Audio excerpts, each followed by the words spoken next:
प्रश्न आहे मुंबई महापालिकेमध्ये जे आहे अबकी बार सौपार असं जे सर्वेक्षण झालेलं आहे त्यामध्ये मुंबई महापालिकेत भाजपला सपशेल बहुमत मिळेल असं सांगितलं जात आहे।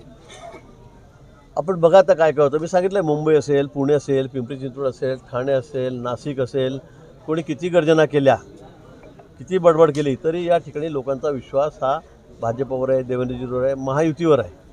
एकनाथजी पण आहेत, दादा पण आहेत। मला वाटतं सर्वांचा विश्वास आता महायुतीवर आहे। वरपासून खालपर्यंत आमचं सरकार आहे।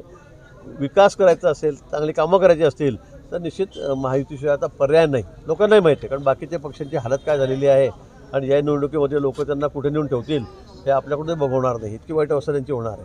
आणि म्हणून मला असं वाटतं की जे सर्वे रिपोर्ट येत आहेत ते खरे आहे। स्पष्ट बहुमत आपल्या त्या ठिकाणी येईल, महायुतीचं येईल।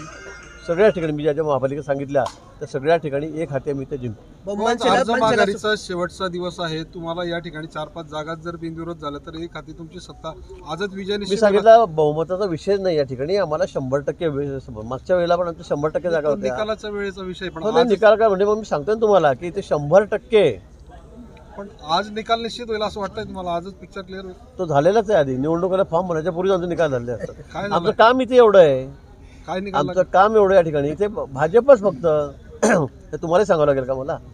इथे मी सांगितलं की इथे एकही जेडपी, पंचायत समिती, मार्केट कमिटी, शेतकरी संघ, कोऑपरेटिव्ह संस्था असतील, नगरपालिका, शेंदुर्णी नगरपालिका या ठिकाणी एकही जण दुसऱ्या पक्षाचा नाही। आता अजून यापेक्षा तुम्हाला काय सांगू मी जास्त? आमचं बहुमत येणार आहे की नाही म्हणून। मुंबई महापालिकेवर जे आहे मनसेला सोबत घेऊन महाविकास आघाडीने निवडणूक लढवावी यासाठी शरद पवार सहमत झालेले आहेत। त्यांनी देखील तयारी दर्शवलेली आहे। त्यांनी लगेच तयारी करावी आणि सुरुवात करावी त्या निवडणुकीच्या लढाईला।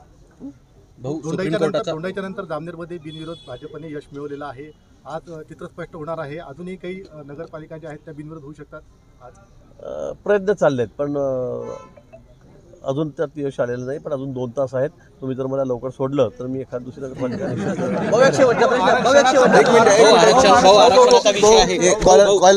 आरक्षणाचा विषय आहे। काही नगरपालिकांमध्ये आरक्षण क्रॉस केलेलं आहे। मला वाटतं ही बाब न्यायप्रविष्ट आहे। आरक्षणाची बाब ही न्यायप्रविष्ट आहे। मला वाटतं 23 तारखेला मला असं वाटतं की आता पुन्हा अंतिम सुनावणीच्या ठिकाणी आहे आणि त्यानंतर या सगळ्या गोष्टी क्लिअर होतील।